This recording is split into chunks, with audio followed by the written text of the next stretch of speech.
Joining us now, Democratic Senator Chris Van Hollen of Maryland. He's a member of the Foreign Relations Committee. Senator, thank you so much for being with us. What kind of a deal could the U.S. strike with Iran that would make this war worth it? So, Anna, there's nothing that would make this war worth it. This has been a huge blunder from the very start when President Trump and Israeli Prime Minister Netanyahu launched this war. And my view is when you're digging a hole, you should just stop digging. This has already cost us 14 American lives. It's cost hundreds more wounded, thousands of civilians in the region killed. And look where we are, right? The Strait of Hormuz remains closed. Obviously, we want to get it open. It was open before this war started.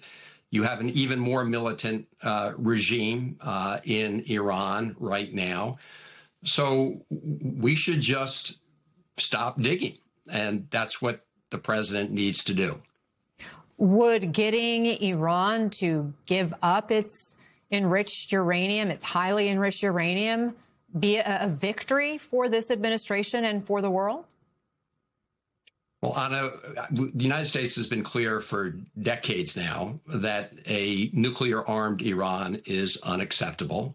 Now, of course, Donald Trump told the country just last year that we had, quote, obliterated their nuclear enrichment capacities. And DNI Tulsi Gabbard told the Congress that there was no evidence Iran had started that enrichment effort. And of course, it's Donald Trump who in his first term tore up the JCPOA that prevented Iran from obtaining a nuclear weapon. So my view is, again, stop digging. We can continue discussions with Iran. But right now, this war is costing us dearly. Higher prices in terms of gas, groceries, interest rates are up, consumer confidence is down. So again, we should just stop doing what we're doing, and we should never have started it. We did see that flare-up of military action against Iran by the U.S. earlier this week. We're seeing renewed strikes in Lebanon, Israel launching those strikes against Hezbollah yesterday, killing at least 31 people, including civilians being killed daily there.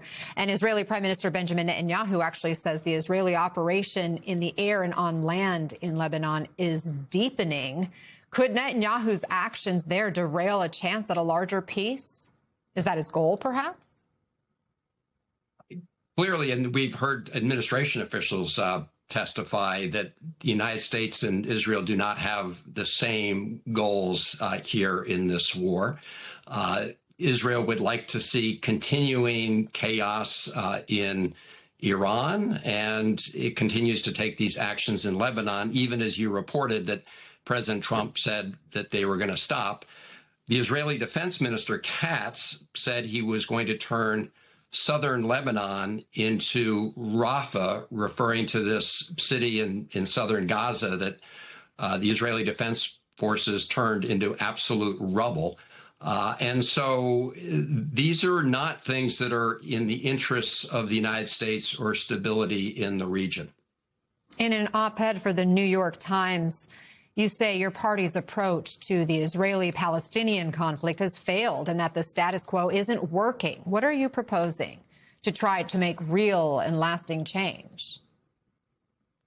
Well, Anna, I think we can see that the status quo is failing. We've had ongoing turmoil and conflict, instability in the Middle East for a very long time now.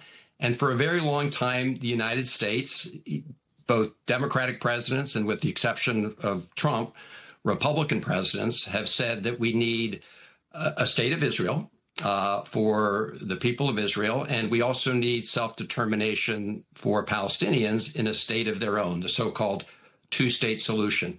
But the United States has done nothing to seriously exercise its leverage to achieve that.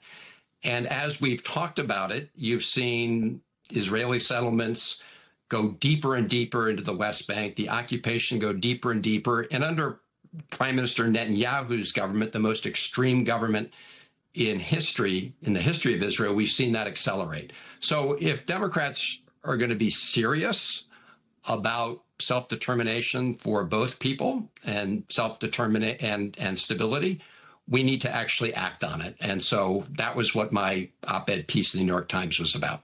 Senator, one can assume that Republicans will use any opposition against the Israeli government as a way to paint Democrats as being anti-Semitic. How do you counter that? Well, I think it's absurd on its face for anybody to try to conflate a criticism of the actions of the government of Israel with anti-Semitism. And I think that that is a way some people try to use just to shut up debate and criticism of the actions of a government. Look, my view is it's patriotic in America to criticize the actions of the Trump administration. In fact, I think it's my duty, given their attacks on our democracy and the rule of law and freedom here at home. And nobody should be accused of being anti-American for criticizing the United States government. And nobody should be considered to be anti-Semitic for criticizing the actions of the Israeli government. And right now we are witnessing these really awful things happening on the West Bank, where violent Israeli settlers are attacking Palestinians, pushing them off their lands, with the complicity of the Israeli security forces. I mean, this is very well documented, Anna. So if we're going to be serious about what we say we stand for, self-determination for both peoples, we need to actually act on it. Senator, let me bring the conversation back to developments back here at home. I want to ask about last night's Republican Senate primary in Texas, with incumbent Senator John Cornyn coming in a distant second place to Texas Attorney General Ken Paxton. And polls show Paxton neck and neck now with Democratic candidate James Talarico. Do you believe the party should invest time and resources in Texas when I know there are some tighter races in states that are more blue? Oh, absolutely. James Talarico is a terrific candidate right from the beginning. He's had a clear plan to address the affordability crisis Americans are facing by taking on powerful big money special interests that work against working people. And, you know, what you have now in Texas is the most extreme right-wing MAGA candidate, someone with a terrible history, both on the policy front, but also of corruption, as the Republican Senate nominee. So, yes, Democrats should go all in behind a very strong candidate, James Talarico. How confident are you Talarico is going to win? Oh, I think he will win. I think he is mobilizing, people throughout Texas, and not only Democrats and not only independents, who, of course, are increasingly disenchanted with the Republican Party and with Donald Trump. I mean, look, Donald Trump says it every day. He doesn't care or think about the financial situation of Americans. He thinks the higher gas prices are peanuts. And the guy who won the Texas primary is Donald Trump's handpicked guy.